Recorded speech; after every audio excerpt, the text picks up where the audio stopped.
Alright guys, hope you're all keeping safe. As per my community post yesterday, today I want to focus on Title Update 11. Now this will be part 2 as part 1 was released a little while ago, and in that we talked about a mod library, a solution to the rainbow loot problem, and more. For part 2, I got your recommendations and my own, which include further NPC balancing, a lore library, improvements to skills, some UI changes, and more. If you enjoy this one, drop a like down below, subscribe for Division content, and let's begin. So today I've got a few things you guys have requested for Title Update 11, along with some that I wanted to add in here. Of course, the devs are not going to add everything, but it's really important we get the devs as much feedback as possible, as early as possible, in order to improve the game. And that's what this series of videos is intended to do. So let's continue. The first thing I saw from the comments was NPC balancing. I think there's still a huge portion of people that really didn't see any benefit to the player power with Title Update 10, because whilst weapons and builds appear to be a little bit stronger than before, there was no real balancing done to NPC lethality, which is where I think a lot of people are having issues.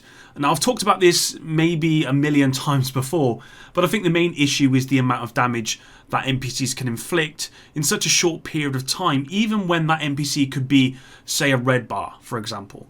And I can't help but always refer back to my experience with Destiny, because in Destiny, as the difficulty increases, it doesn't feel like the grunts of the NPCs, you know, the red bars here in the Division 2, really get that much stronger at all. In fact, it's rare that I've been downed by them in Destiny, but here it appears that red bar NPCs do so much damage so quickly, it just feels very unrealistic and just unbalanced. Personally, I'm okay with veterans and certainly elites doing considerable damage at higher difficulties like heroic, but when red bars can drop you in 1 or 2 seconds in some instances, it doesn't feel great. Now, what I will say is I have found that TU10 is easier than before for me, but I think that's mainly because I now run a hybrid build, solo hybrid build, with both an assault drone and a turret, meaning that almost all the aggro I would normally get is drawn away from me to my skills. Most of the time when I've gone back to try out my all-red DPS build, the build that I used before TU10, it feels kind of exactly the same, if not slightly weaker. Remember, the devs nerfed the M1A a little, and whilst they buffed other weapons, those weapons were only buffed up to the new nerfed M1A damage, not the M1A damage before TU10. There is, of course, Foundry Bulwark now, which allows you to be just way more tanky than before, but at higher difficulties, you simply don't have enough damage output to really outlast the incoming damage. And if you do, well, you then run out of ammo, and there's that whole economy there, which is a bit of a problem. Plus, Foundry Bulwark is great, but not optimal until you get all 6 pieces, which means you have to play the raid. So the majority of people are not going to have access to that kind of tank build. I will say it again, but I think the devs need to focus on nerfing the red bar NPCs. Make them do chip damage, you know, the damage that you would get from some of the robo-dogs, essentially, instead of significant damage, even at the highest levels. Aside from that, sure, there's still some NPC issues like over-aggressiveness still being present, NPCs running 12 miles away from a control point, not being able to really use shotguns or SMGs at their optimal range without fear of being kind of surrounded or one-hit meleeed. The devs are always going to iterate on NPC balancing because it's very important, but I think they need to sort out these red bar NPCs who seem to run faster than Usain Bolt, they switch directions like a Formula 1 car, and they hit you very hard very quickly. And don't get me wrong guys, even on heroic, they're not hard to take down. But if you've got nothing as a solo player, if you're running kind of just an all-red DPS build, so you've got nothing that can offer to take the aggro away from you, so you're not running in a group, for example, they are going to shred you in seconds, no doubt, as soon as you pop your head up. And I still don't think that is balanced when it comes to red bar NPCs. Alright, so NPC balancing out of the way. Next one is another I've been thinking about, and that's rogue loot. Now, firstly, rogues, they are easier now to take down than before, which is good.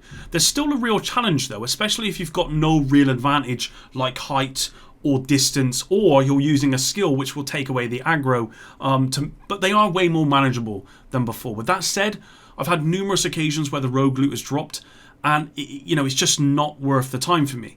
Now, I'm going to presume the loot scales with the world difficulty, so for me, it's been heroic when this loot was dropped.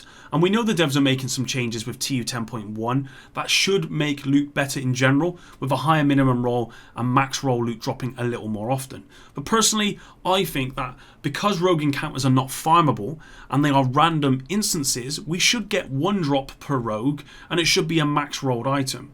Outside of maybe legendary bosses, rogues like hunters, they're still the hardest enemy you're going to face in the world, so I think players should be rewarded for overcoming that challenge. I guess for me, I see it like this: why would I fight 2 rogues for heroic loot when I can just run away maybe 100 meters and do this activity, which will be much easier and take less time for the same quality of loot? For me, it's about rewarding players for their achievements, and there's very little in the game that can challenge you like 2 rogues can, especially when you're a solo player. And for example, you're running just say a red DPS build and you've got no way of pulling aggro anywhere else. I would also love to see hunters like rogues randomly spawn on occasion, with the reward being a guaranteed max rolled exotic or named item, probably named item if it were me and I got to choose.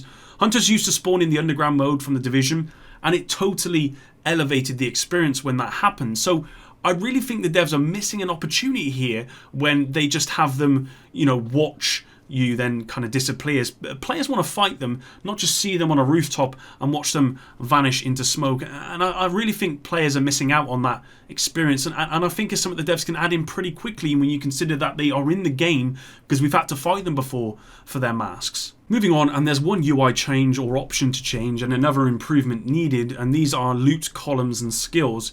So first off, and this comes from a comment to the TU11 changes post that I put out, loot columns and player names. An option to basically either turn them off or make them less visible. Now this is something I can absolutely get behind. So often I get into fights where loot drops and I cannot see anything around, so having the option to either completely remove the column, or for me at least, a way to toggle the visibility of the loot column would really be beneficial to my experience, and I'm going to assume to many as well. The same with player names on that one as well. In terms of skills, what's really become evident a lot since TU10, mainly because I'm using skills way more in this update than I was before, is the amount of times either my drone or my turret doesn't perform as instructed. And it's predominantly the assault drone, in all honesty. I think you guys saw it on stream when I was playing Iron Horse, or even before that when I streamed TU10. There were times when I would have to hit RB 1,000 times before my turret or my drone would actually go after the NPC I was instructing them to. Sometimes they flat out just didn't do it, resulting in some very kind of difficult situations.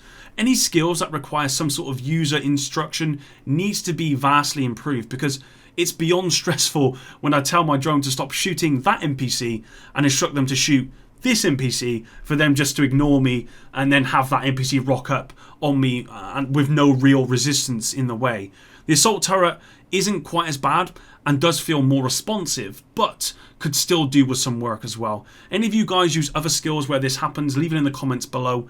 I wonder just how frequent this is happening, because I cannot be the only one where this is pretty annoying. Last but not least, and in part 1 I talked about a mod library, somewhere we can store mod attributes like the weapon and gear library. For a separate video, I think mods need to be vastly changed just anyway, but someone commented about a lore library on the post. Now, we have video recordings, we have audio tapes, and we have other things in the game that allow you to kind of get into the lore, but if there was somewhere we could go to really get to grips with all of the lore from not just the Division 2, but the Division as well, because it all ties together, I think that would be really useful. It's no secret that my lore knowledge is minimal compared to others, because I just find it, really hard to kind of soak up audio tapes, for example. The effect this has is I'm not that invested in new Manhunt characters, or new characters, or old ones for that matter, because I've either forgotten their story or just missed it altogether. If there's some way the devs could introduce a library with all the lore from the past 4 years, that would be really good, because sometimes it's embarrassing my lack of knowledge with the story. And here's an example for you guys: the new Phoenix Down apparel event. A lot of people noticed that the icon was the hunter symbol pushing the eagle down, or even tearing it apart, and was talking about how this may imply that hunters killed the noble squad, but they thought that was the Rikers that did that from the Division 1. Now I saw this and I was like, what are people talking about? Who's Noble Squad?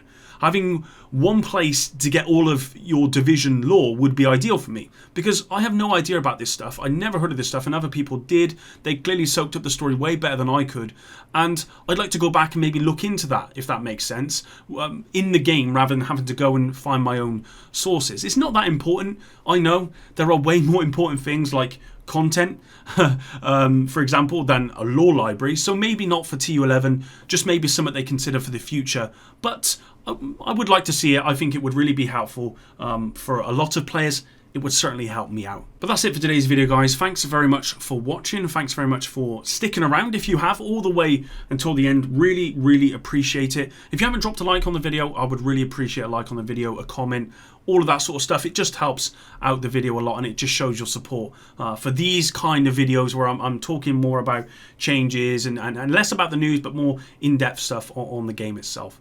Until the next one, guys, epic out.